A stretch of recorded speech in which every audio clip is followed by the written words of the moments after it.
لله الذي هدانا لهذا وما كنا لنهتدي لولا أن هدانا الله بعد.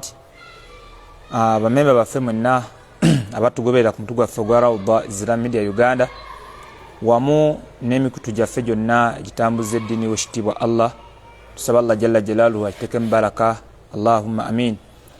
Biidhinillah naku z'omwezi mukaaga omwezi gwa Dhul Hajji omwaka 2024 biidhinillah insha Allah taala mu studio yatulemu ne mukwada ffe bulijjo kada Sheikh Abbas Zubair Senkuba Sonko omutalagwe tuli naye mu studio program y'okubeera tuddamu ebibuuzo byaffe bya Rawda Islamic Media Uganda wamu nange omwanjuzi wa program Sharifu Muhammad Nagwere Abu Basam nga nze agenda okubeera nga ntambuza program eno wamu ne mukwada waffe kubanga tuddamu ebibuuzo byaffe bye twabuuziza insha Allah taala. Mukkirize biidhinillah mukadde waffe atuwe ku salaamu mukimanye nti mwali era ebibuuzo tugenda kubeera nga tubiddamu mu kaseera katono nnyo. Naam Sheikh tafaddal. Alhamdulillahi rabbil alamin wal aqibatu lil muttaqin wala udwana illa ala adh-dhalimin wa ashhadu an la ilaha illa Allah wahdahu la sharika lah wa ashhadu anna Muhammadan abduhu wa rasuluhu wa safiyyuhu wa khaliluhu. أشهد أنه بلغ الرسالة وأدى الأمانة ونصح الأمة ومحى الظلمة أخرج الناس من دياجيل الجهل إلى محجة البيضاء ليلها كنهارها سواء لا يزيغ عنها إلا هالك. أما بعد السلام عليكم ورحمة الله وبركاته. وعليكم السلام ورحمة الله وبركاته. شيخي muganda waffe tutandike ne program yaffe insha Allah. Agamba nti amannya ge bamuyita Abdul Aziz Avira Seta. Abdul Aziz agamba nti Sheikh kibuzo kyange kiri nti singa nfunamu obutakkaanya ne bakadde bange kya mu Busiraamu oba kikkirizibwa okubabuulira nti nafunye obutakkaanya mama ne taata era nembeeyawulako okumala akaseera seka kikkirizibwa okwabulira abakadde? Si kirungi. Allahu akbar. Abakadde Allah tabaraka wa taala yatukakasa n'akinyweza mu Qur'an nti bavaamu ebinyiizo naddala mu biseera byabwe ebyobukulu binakuwaza omwana, naye yajjukizanga nnyo omwana ono naye ebinyiizo bye banyizanga nga bakyali buki ali mu lubuto. hamalatuhu ummuhu wahnan ala wahn, maama we yakusitulanga ali buzibu ku buki ku buzibu. Nagantu wa hamluhu wa fisaluhu 30 shahra. Allah akbar. Olubuto n'okuyonsa myezi 30. La ilaha. Kakati akujjukiza ebyo naga nti imma yabiluganna ahaduhuma, ayinza okukula omu ku bo au kilahuma oba bombiri. Yagamba ati Allah fala taqul lahuma uffin wala tanharhuma. Ekisembayo okubeera ekitono gwayagala okwabulira bakadde bogende weyawule olwokuba bakunyizizza, naye Allah agamba bugani n'ekigambo ufi kumuga nti kwekkanya kyokka ekyo kyabulabe wati ate obaabulira n'ogenda gy'olaze. Kujjako nga tusuubira nti bayinza okutuusaako obulabe, ekyo kirala. Nkadde nga ayinza okutuusa obulabe ku mwana we, ekyo kirala nnyo. Naye wabaawo tuwatabeerawo obulabe bugenda kutuuka ku mwana, tumugamba agumiikirize ayise bulungi bakadde be. Ebbanga lyonna Allah yagamba nti wakhfidhu lahuma janaha adh-dhull min ar-rahma, bateekeko ebiwaatiro nga byakusaasira buli kaseera, kyokola kusaasira. Wakul rabbi rahamhuma kama rabbayani saghira, basabire nga ku dduwa Allah basaasire busaasizi avuddemu ebikunyiza. Rabbi rahamhuma, Allah saasira taata. Rabbi rahamhuma, saasira maama. Allah kama rabbayani saghira, Allah kujjukiza byokola okulera kubakulira ali muto. So mu mbeera efaanana bwetyo tukuutira omuntu yenna afunye obutakkaanya ne taata ne maama, jjukira nnyo gyakujje maama, Allah ayisiriza ku ye bingi. Jjukira taata gyakujje. Abazadde abasajja fe emboozi tera oba abaana batulumira mu nsawo. batulumira muki musawo kasukufiza kuviira ddala nga maama ali lubuto agenze mu antinento omuwulira mu nsawo avudde mu antinento agenze azaaliddwa ebikolaawo byonna okuviira ddala ku maama kit okutuusiriza ddala ku bisembayo okubeera ebinene okupaakinga abantu abakola package y'omuwaana omuwere asembayo okubeera ow'ebbeeyi entono $5 omwana omuwere ng'otaddeko okuzaala nabiki okuvaayo wano ewaffe Uganda akati twala nti ekyo kitono naye waliyo ekinene ekisingakaawo kakati ne babonaabona naawe tosobola kwekyusa ebikwatagana n'eppupu n'essusu khalasi be bakufaako be bategeera okufulumako n'okulyako maama n'akuyonsa kati ebyo byonna Allah bikujjukiza obeere nga ostahdara oleeta ekifaananyi osika ekifaananyi ekya maama yaani taata yaani la takul lahuma ufi togezangako okuddira maama okumwekkaanya ekisembayo ekitono kati okumwabulira kinene wabula tuzuulawo obulabe waba taata abamu bakambwe ayinza okuba nga omwana ebbanga lyanamalaawo ayinza okukwata ejjambi aga nkutta awo osobola okumwabulira mu kaakaseera biidhinillahi taala. Barakallahu fikum. Fika barakallah. Shekha, kibuuzo kyaffe ekyokubiri mwanyinaffe abuuza nti nina omusajja njogereza ayagala kumpasa nga mpasa nga namba 2 naye mukyala we omukulu yasiramuka busiramusi lwakwagala musajja na bufumbo teyasiramuka lwa ddiini. After some time omusajja n'akizuula nti ebyobusiraamu mukazi we mukulu si byakola si byaliko era yagana n'okusoma eddiini. Ebikolwa by'omukyala ewaka biraga nti si musiraamu naye bamaze bonna emyaka 16 bazadde abaana 4 mbukati ayagala mukazi musiraamu omusajja ate n'oli mama w'abaana be amwagalira ddala. Shekho, omusajja oyo mufumbirwe oba muleke? ayagala advice ayagala omusiraamu owannamaddala ate ayinayo maama w'abaana bwamaze naye akabanga waba yamuwa amateeka kiba kitegeeza mukyala we yazuulamu ebikolwa ebyekishiriku amugamba abiveeko bwabigaana oba azuddemu ebikolwa ebyobukaafu ebikyamu ambulira abiveeko. Omusajja abulire mukyala we abikole abiveeko kuba endagaano y'obufumbuzi ezimu ku ndagaano ezikyasinza okubeera ennene omuntu gy'atamala gavaavaamu bw'atyo era Allah aga nti wa akhadhna minkum mithaqan ghalidha yajita mithaq ghalidhan endagaano ki ennene aw kama qala Allahu ta'ala mithaqan ghalidhan endagaano ki ennene endagaano ennene temala gasattulwa bwetyo.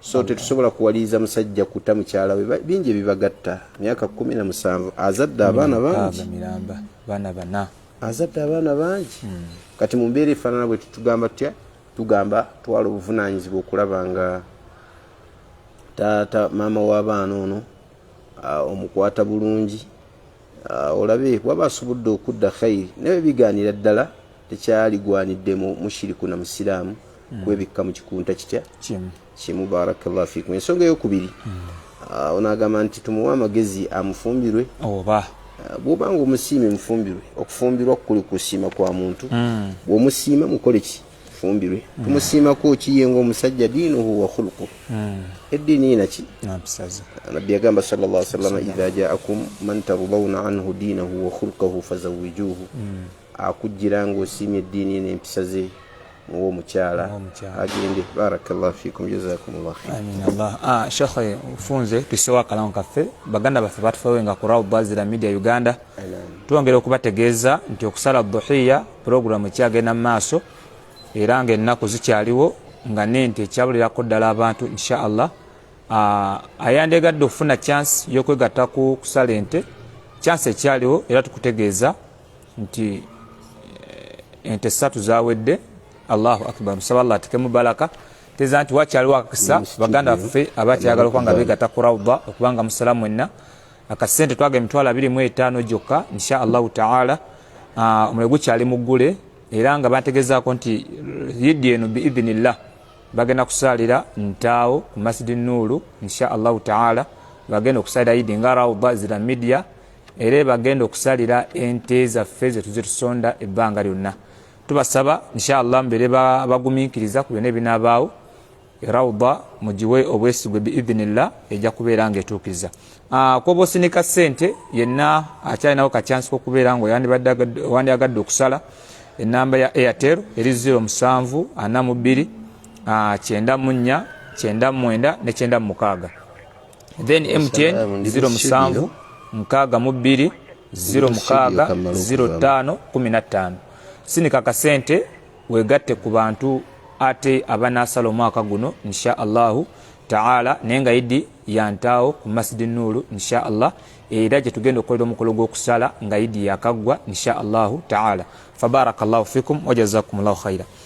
Sheikh, ekibuuzo mwana ffe kyabuuza mannyinaffe agamba nti nina omusajja ayagala kumpasa mukyala w'omukulu naye mukyala we teacher. Mukyala we teacher era musomesa, awangalira ku ssomero mu kaseera k'abaana nga basoma. Ewaka akomawo mu holiday ng'abaana bawumudde. Omukyalo n'agamba nti mbu omusajja amugamba ayagala kumuwasa omukazi omukulu bw'anaabeeranga taliwo ng'ali ku ssomero, nga ye abeera eno gw'anaabanga awasiza namba 2. Then omukyalo omukulu waakomawo ng'abaana bawumudde, then addeyo eri ewa mukyala mukulu, then onaamuleka eno. Sheeka Obusiraamu kiramulako bitya ekiyungu bwe kityo? Ebigambo ebikwatagana obufumbo byakukkaanya. Yeseeka bw'oba okiinako agulimenti naye nga musobola okukkaanya naye nemwaguluyiwinga nti tugenda kukola ki, bonabanga mu holiday nja kubanga waka, nja kubeeranga waka, biseera by'okusoma tetubagaana abaana nze nga mbeera mukyalo, tetubagaana. Okay, wabula bwe kibeera mu darar okukosa nabbi yaga nti la darara wala dirar fi lislam, islam tetukkizibwa kukosa muntu.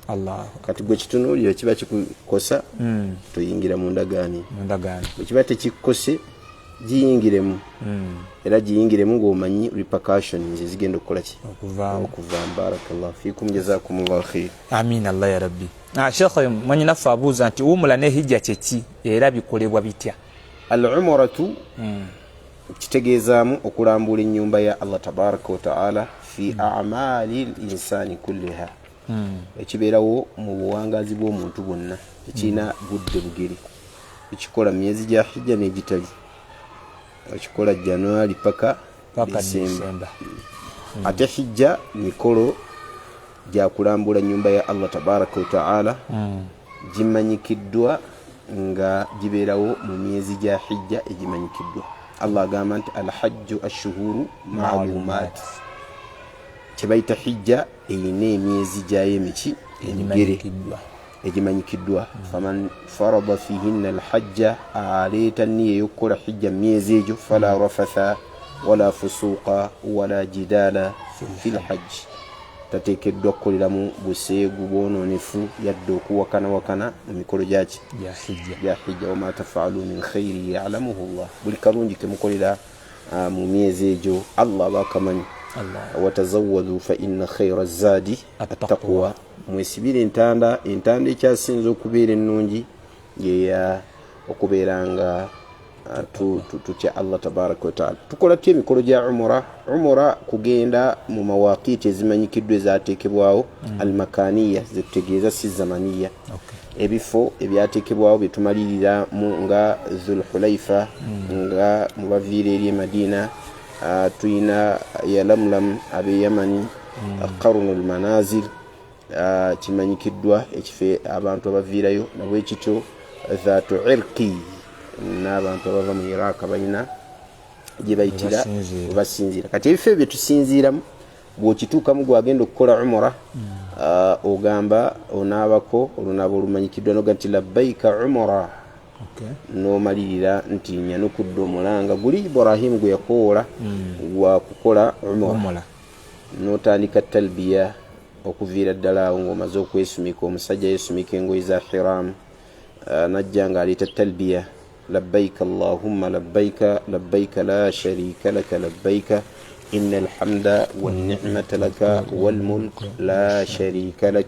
Eyo ye talbiya gye tuleeta ogireeta paka bw'otuuka ku Kaaba. Bw'otuuka ku Kaaba kyotandikirako kukola circumambulation oba kye bayita okwetooloola ki Kaaba asabata ashwaaq. Tuli ku umra bw'omala okugyetooloola emirundi 7 nga buli w'otuuka ku hajarul aswad waliwo otuuka ku gundi ku kiwaji rukunul yamani ng'olazaayo nga bw'oga nti Allahu akbar Allahu akbar.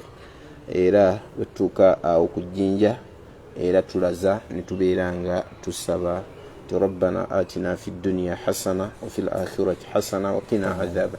Ogimalayo n'ogenda wali awali maqamu Ibrahim n'osaalirawo raka'a mmeka 2. Wovaayo n'ogenda mu Safa wal Marwa n'odduka Safa gumu, Marwa okuva Marwa okudde Safa 2, okuva Safa ogende Marwa 3, okuva Marwa okudde Safa 4, okuva Safa okudde Marwa 5, okuva Marwa okudde Safa 6, okuva Safa paka Marwa 7 n'omaliraawo Marwa. Omalira Marwa kiba kitegeeza emikolo gya hijja gya umra giwedde. Olwo ogenda ku kye bayita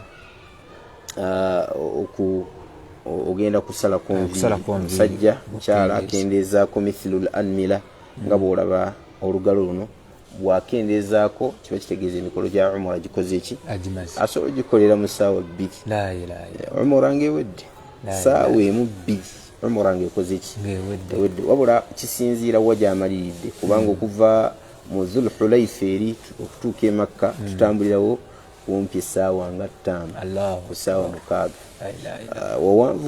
wawanvuko kilomita ziringa mu 5 plus oba 4. Allah yamanyi obuwanvu wawo naye ndaba wawanvuko twatambula ofe twalabanga waki wawanvu.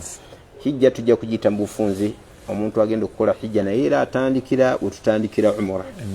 Bw'amala okukola ebyo byonna n'anaabako bulungi olunaaba olw'okuyingira mu mikolo ne bamusumika aga nti labbaika hijja. Bw'aba agenda kubeera nga alimu abagenda okugatta aga nti labbaika hijjata wa umra, ndeese niya ey'okukola hijja naki ne umra. Wamalirizaawo anaatandikira talbiya paka era bw'atuuka ku Kaaba. Wabula bw'atuuka ng'ebiseera tebinnatuuka oba mukozi wa umra ayinza okusooka n'akola ki umra ye nga bwe tugirambise neggwa. Bw'amaliriza emikolo gya hijja gimanyikiddwa waliwo ebifo bye tugendamu. Omuntu oyo agendako Emuna, n'agenda e Muzdalifa, n'agenda mu Arafa. Ebifo ebyo bikulu babiyita sha'airu alhajji oba manasiku alhajji. Bw'ava mu Arafa era amaliriza n'addayo Emuna kuba waliyo emikolo emirala gy'akola nga okukuba ebiwaji n'ebirala ebigenderera ku ebyo okusala ebisolo. Bw'amalirizaawo kasita asala enviiri kiba kitegeeza avudde mu mikolo gya hijja kye bayita attahallulu esembayo, n'abeera ng'asala ki ng'asalako enviiri. Olwo akkirizibwa okukola byonna byabadde takkirizibwa kukola nga akoze eki nga ali mu mikolo gya hijja. So eyo gye bayita hijja mpanvuko ekolebwa ennaku ezisukka ku 4. Eyinza okukolebwa ennaku ezisukka kuba tuyingirako eri ne mu ayyaama tashiriki nga tukuba ekiwaji omulundi ogusooka, ogwokubiri, ogwokusatu. Kimanyikiddwa mu bakola hijja. So mu mbeera efaanana bwetyo omala kutuukayo n'obeera ng'emikolo gya hijja ogyetabamu n'osooka ogikuguka obuki obulungi. Tusaba Allah ffenna tuwa obusobozi obugenda okukola emikolo gya hijja, tulambule ku nnyumba ya Allah tabaraka wa ta'ala. Barakallahu fikum, jazakumullahu khair. Fika barakallah Sheikh. Sheikh namanyi naffe mwabuuza nti omuntu agenda okubikola hijja ne wumula ayina soma dduwa ki? Agenda okugikola waliwo azikaali zetugenda tusoma. Kusooka kwa byonna wali tulabye nti ava mu gundi asomerawo labbaika hijjata wa umra. Wabeera wa umra aga nti labbaika umra. Ate bw'atuuka ku Kaaba edduwa emanyikiddwa rabbana kuleeta takbiira wali rukunul yamani n'okugamba rabbana atina fid dunya hasana. Ku maqamu Ibrahimu tusaalirawo raka'a 2 n'okuwanika emikono. Okwetoloola Kaaba gw'osabira dduwa zonna zoyagala. Ate waliwo ziri special. Tambula bw'olaga Allah wange nyimiridde bwe nti gummanyi Allah gwiraga Allah saba nyejjana n'okutaasa omuliro nabwe ekyo Safa ne Marwa tuyitirizaawo edduwa nabwe ekyo abagenda mu Arafa okusabirayo ennyo edduwa nabwe ekyo Muzdalifa tusabira nnyo edduwa nabwe ekyo Mina tusabirayo ki buli awali mansiku min manasiki alhajji tusabirawo nnyo edduwa. Barakallahu fikum jazakumullahu khairan. Afika barakallah. Sheikh omuntu anakola umra ne hijja alina kuba mu mbeera efaanana etya era bisaanyizo ki byalina okuba nabyo? Omuntu agenda okukola hijja esookera ddala alina kuba musiraamu. Okay. Kaafu takkirizibwa kukola hijja. Ibaada zonna tetuwaayo allowance eyo mukaafu. Siraamu. Okujjako ez'okugaba saddaaka. Tetubajjako zaka tubajjako jizya nsolo.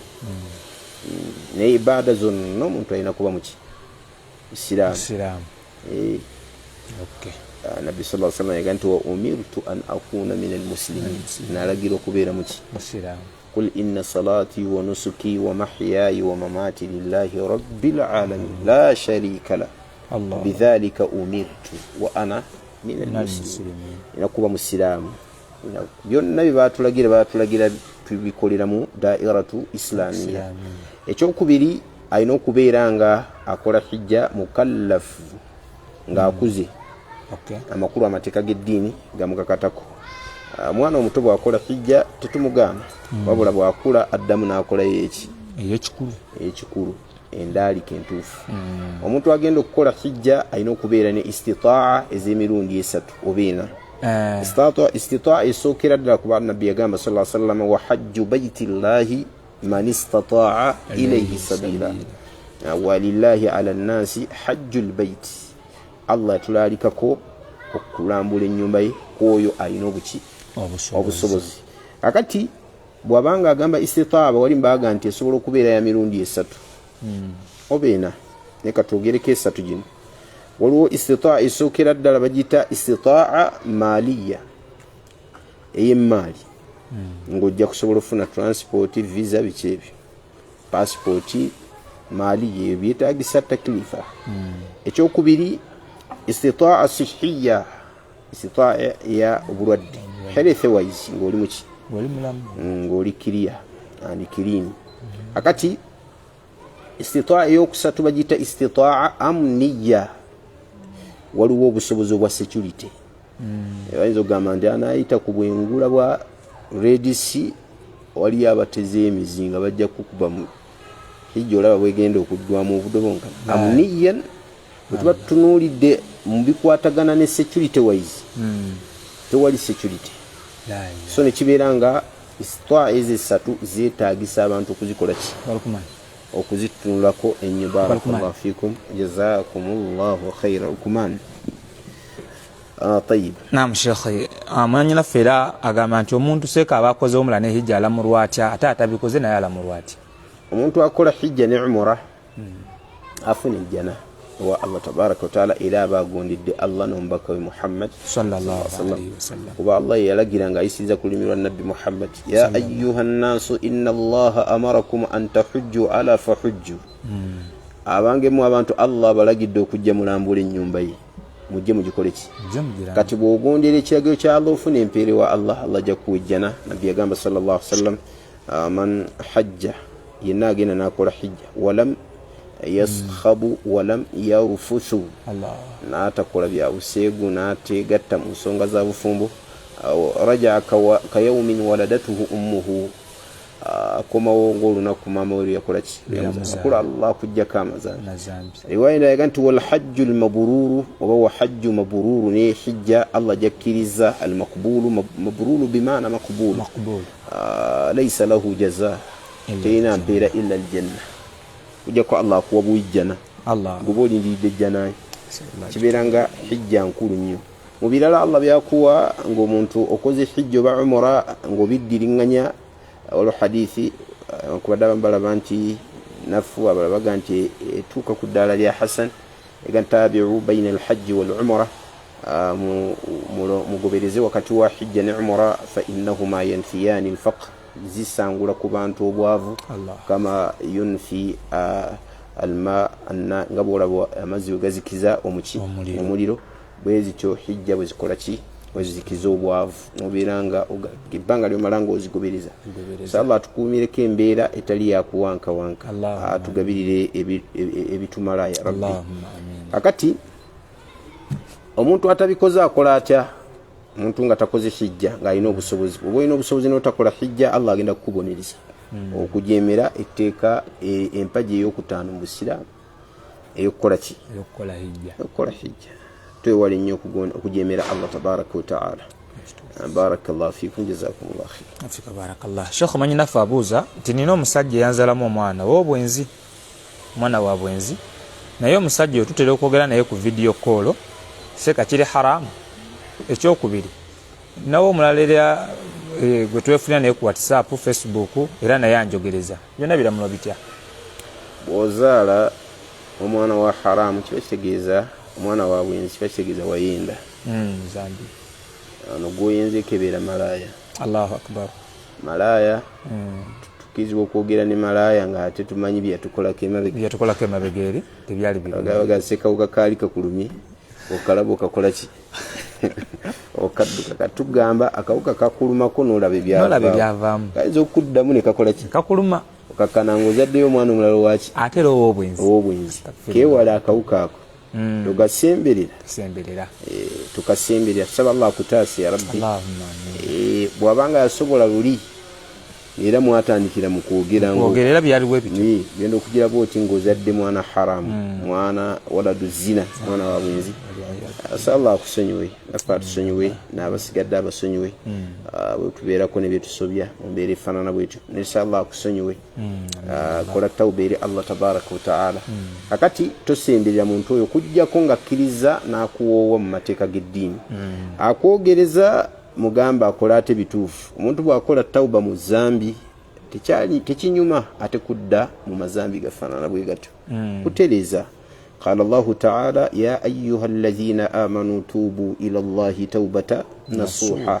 Abange mwe abakkiriza mwenenye eri Allah tabaraka wa ta'ala olwenenyanga lwaki? Wannamaddala. Bwe munenenya olwenenya olwo lwannamaddala, Allah tabaraka wa ta'ala yatulamiza bino, yatulanyiganyisa bino. يقول يصلح لكم أعمالكم ويغفر لكم ذنوبكم ويدخلكم جنات تجري من تحتها الأنهار يوم لا يخزي الله النبي والذين آمنوا معه نورهم يسعى بين أيديهم وبأيمانهم يقولون ربنا أتمم لنا نورنا واغفر لنا إنك أنت الغفور الرحيم إنك أنت العزيز الحكيم. Ayeyo eraga nti omuntu bw'akola tawbatan nasuha, Allah ayina byamuwa bingi, amusonyiwa amazambi, ekitangaala kikimutambulirako. Allah tamunakuwaza olunaku lwe tugenda okusinkana. Ajja kugamba nti Allah ajjuza ekitangaala kyaffe wakati waffe, mu maaso gaffe, saidi yaffe. Olunaku Allah la yukhzi llahu nabiyya walladhina amanu, atagenda kunakuwaza bakkiriza oba kuweebuula bakkiriza n'ennabbi waabwe. Kati tusaba Allah tabaraka wa ta'ala abeere nga akusaasira okola ettawba eri Allah. Barakallahu fikum, jazakumullahu khair. Sheikh nga tufundikira biidhnillah, mwanyinafu agamba nti Sheikh njawulo ki eri wakati w'ebintu bino bisatu: arruhu wannafsi walqarin? Arruhu gwe mwoyo, wekitiibwa Allah tabaraka wa ta'ala yagumanya ebigukwatako. Yagamba wekitiibwa Allah tabaraka wa ta'ala, wayasalunaka ani ruhi quli ruhu min amri rabbi. Bakubuuza ku bikwatagana n'omwoyo, bagambye ebikwatagana n'omwoyo nsonga eri wa Allah. wama utitu min al-ilmi illa qalila wa min ilmi illa qalila. Yirimu Allah gye yampa ku mwoyo ntono. Ati bwabanga nabbi waffe Muhammad sallallahu alaihi wasallam utiya qalilan min ilmi ruhi, Allah yamuwa katono mirimu yaki ya ruh. Fama baluna ati atenzi ayogera nawe nabbi Muhammad sallallahu alaihi wasallam, Allah yamuwa kitono mu ilmu yaki ya ruh, kati atenzi. Allahu akbar. So omwoyo gwegwo naye gwe gwawula omulamu ku mufu. Era omufu baba mwogerako definition y'okufa baga nti mufarakatu ruhu aljasadi. Idha faraka ruhu aljasad waqa almaut. Singa omwoyo gwawukana n'okufa khalas waqa almaut, okufa kubeerawo. Singa omwoyo gwawukana n'omubiri okufa kubeerawo. akati bayita an-nafsu tegezamu omuntu yennyini. Allah gantu wa nafsi wa ma sawaha n'omuntu engeri Allah gye yamwenkanyanga fa alhamaha fujuraha wa taqwaha namuyigiriza ebikyamu n'ebiki. Nafsu abamu balowooza nti gwe mwoyo la nafsu ghaliban ye muntu yennyini nafsu wala tadiri nafsu omuntu tamanyi maadha taksibu gada omuntu tamanyi an-nafsu al-ammaratu bis-su'i waliwo abantu abalagira okukola ebikyamu oba waliwo emyoyo abambaji awe balabira nti guyinza okuba nga gwe mwoyo wanga wama ubadi'u nafsi omwoyo gwange sigukola ki kati oluusi basobola okituuma nga bakyambaziza naye nga umumul qawlu an-nafsu tegezamu omuntu yennyini ng'alimu n'omwoyo gwamu. Omuntu nga n'omwoyo mweguli omwoyo ogumuvaamu abafuuse mufu akati abatakyali nafsu emanyikiddwa. Kati omuntu bwe yeepangamu omwoyo nga muntu ajjudde gye bayita nafsu. Ate al-qarinu qarinu tegezaamu kijinni kiri awo. Nabbi waffe Muhammad yatugamba nti Allah yakituteekamu okujjuliza obutonde bw'omuntu busobola okubeera nga butambula bulungi. Kivula Allah aganti wa nafsi wama sawwa wa nafsi wama sawwa. Allah yenkanyankanya okuteekamu omwoyo n'ateekamu qarinu osobola okukola ebikolwa nga biva era ekimu ku ebyo bifuna damage obeera kizibu. Qarinu bwefuna ekizibu taabu gobeera kizibu omwoyo bwe gufune ebizibu taabu. wa nafsi wama sawwaha fa alhamaha fujuraha wa taqwaha qad aflaha man zakkaha wa qad khaba man dassaha. Barakallahu fikum. Kakati kibaita qarinu kibeera kijinni. Yagamba Nabbi Muhammad mu sahihi Muslim ma minkum min ahadin illa waqad wakkalahu Allahu qarinuhu min al-jinni wa qarinuhu min al-malaika. Yagamba teri mumwe okujjako nga Allah muteekamu omwoyo abamu gye baga nti qarinuhu min al-malaika era wa qarinuhu min al-jinni n'omuzimu qarinu. Anagamba nti basahaba bambuuza nti wa anta ya Rasulallah naawe mbaka wa Allah naga nti wa iyai nange illa a'anani Allahu alayhi fa aslama omwoyo gwange Allah yanyamba ku negusiramuka fala ya'muruni illa khaira tegundagira birungi biki birungi byerere. Barakallahu li wa lakum barakallahu fi afika barakallah. Shekhe bakadde baffe batugoberenga ku Rawda Ziramida Uganda ennaku z'omwezi nga 3 omwezi ogw'omusanvu ye Sunday esembayo omwaka guno gwennyini tugenda kuba neddalusu ku Masjidi Umaru ekyetume. Tubasaba mubeerewo ejatandika essaawa 2 insha Allahu taala. Abawalimu abalungi gye bali mujje tusome eddiini yaffe Masjidi Umaru ekyetume Katosi Road nga 3 ogw'omusanvu. Bannamukono n'ebitundu ebiriraanyeewo n'abasoma n'okutwaliza mu bonna abatufolowinga tubakunze okubeera nga mubeerawo mu ddalusu eyo insha Allahu taala. Barakallahu fikum.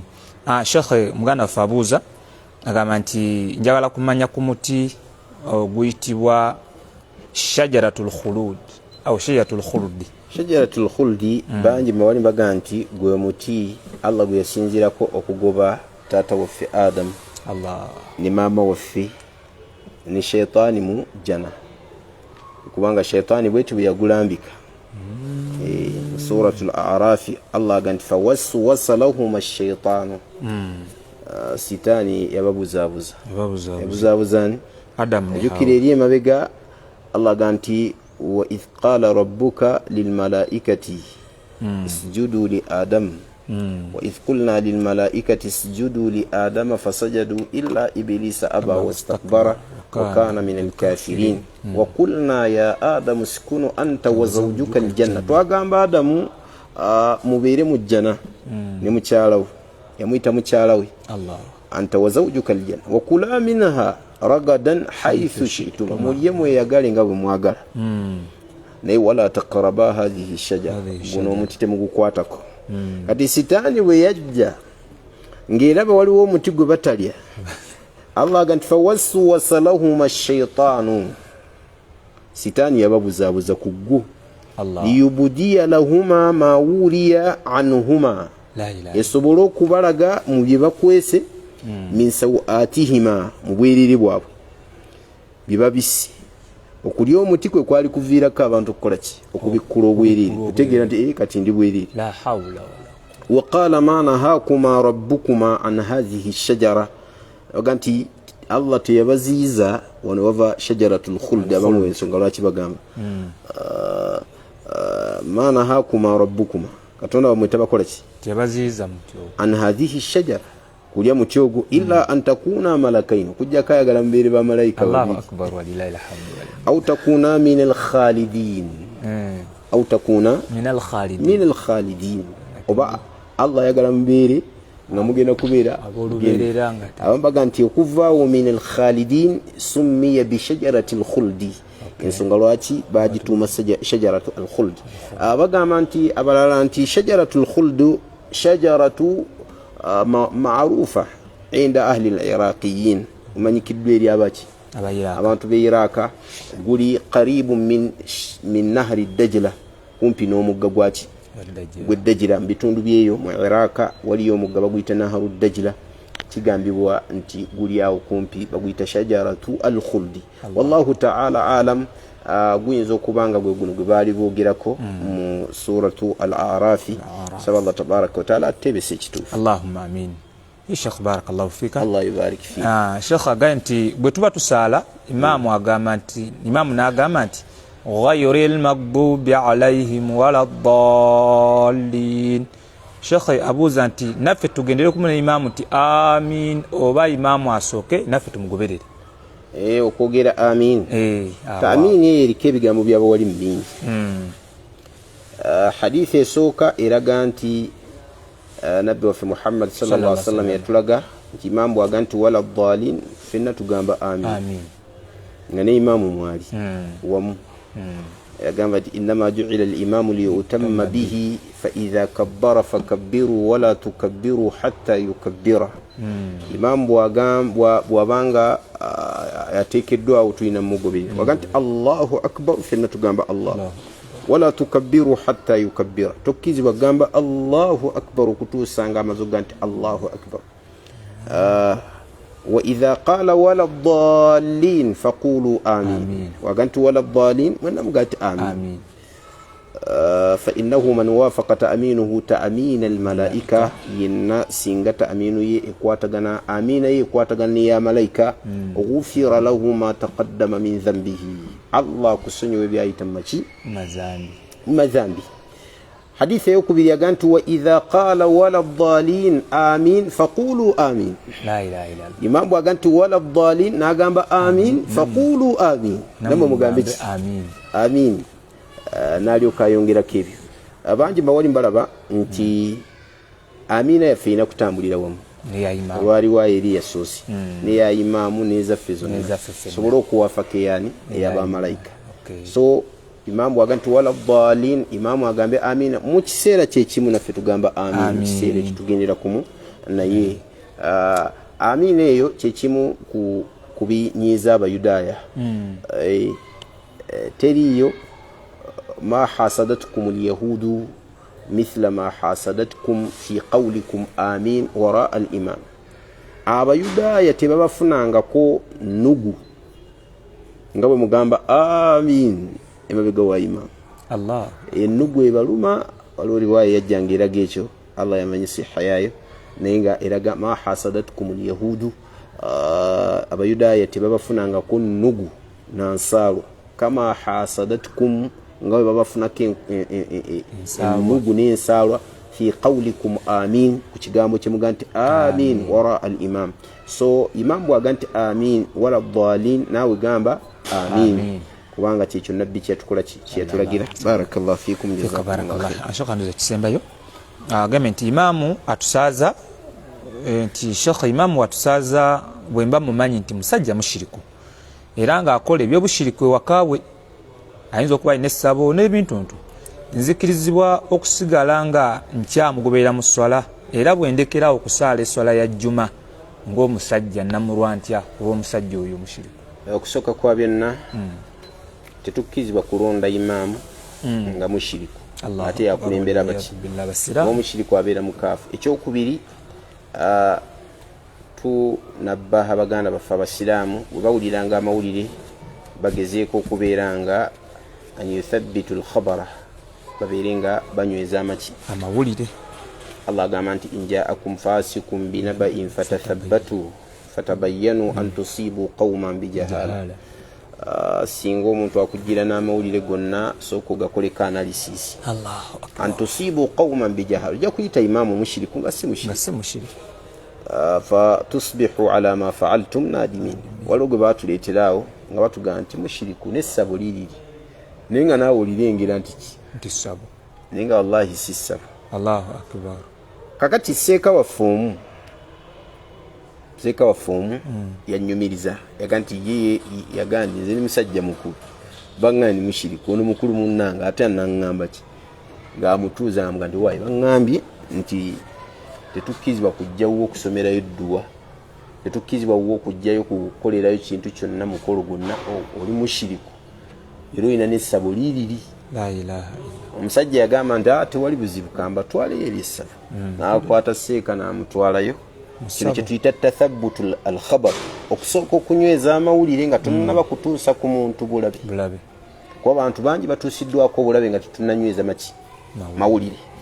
Bwe batuuka ew'omusajja oli agenda okulaba kye baamulengeza nga ssabo nga nti okiraba obwedda kye baŋŋamba nti ssabo kiyagi kiikyo. Bino bisitoowa bye baterekanga bijanjaalo bimanyikiddwa mu byalo byaffe. Era nga mugamba nti olaba ebinyeebwa biibyo, muceere guugwo, muwogo wuuyo mutere, ng'abimulaga ng'amuga nti ekituufu kiri nti lino mukyala wange gwe nagoba yali yalifuula ssabo era ng'asamirirawo era ekyamugobya byebyo tunuulira ebigambo era nenteekawo nenkikyusa nze nenkifuula mu kiyagi ngifuula esitoowa y'abaki kati abantu balowooza nti nze nina ki. So abantu fe abagenda okwogera ku bantu nti gundi alina essabo tusooke tunyweza amawulire. Era seeka yavaayo ng'anyeenya mutwe kati omusajja mba kuba kutwala ndowooza ye. Idhan fatathabbatu fatabayyana sooka onyweza amawulire. Bwe tukizuula nti mushiriku tetukkiriza tusaaza. Lwaki atusaaza? Mushiriku tasaaza bantu. Tulonde Pawulo yenkana ne Pawulo biba mu level yemu n'okumusinga. Pawulo ayinza okuba nti yetakola bikolwa so tusaba Allah tabaraka wa taala ataasa eshiriki. Bwe tukizuula tatukulembera muwaabire eri omukulembeze yenna ow'obusiraamu kuviira ddala ku ow'ettwale. Bw'agaana genda ku kadhi, bw'agaana genda gubirira amadaala, gende wa mufti oba gende wa regional assistant, gende wa mufti, gende wa amiiri w'omuzikiti. Bwabiri amiiri ajja kujja eri bekikwatako, ajinza okujja wa amiiri munne paka ensonga bwetuuke wa mufti. Kisobokera ddala bulungi. Saba Allah tabaraka wa taala atukole ki, atutaase. Kati baganda bange ab'ebitiibwa, ensonga ekwatagana ne obushiriku tetugiwa kaseera kadde konna kuga nti tulindemu. Era buvunaanyizibwa bw'ono omukulembeze okutwalaganya omuntu oyo amugye ku bukulembeze insha Allahu taala. Ekirala, omuntu oyo bw'abeera nga mushiriku nga bamulemezzaawo, nneme kusaala, jangu osaala omala osaala ebibyo, kubanga okumwawukanako mu mbeera efaanana bwetyo kiyinza okubeera nga kireeta obulabe ku bantu. Naye gwe saala omala osaala eyo olw'obutayagala, naye nga bw'olondoola ensonga eyo mu mitendera emituufu egy'obusiraamu aleme kusaaza bantu sala nga nfu. Barakallahu fikum, jazakumullah fika. Barakallah. Insha Allah baganda baffe bedda batugoberera banyinaffe mikwano gyaffe mirungi.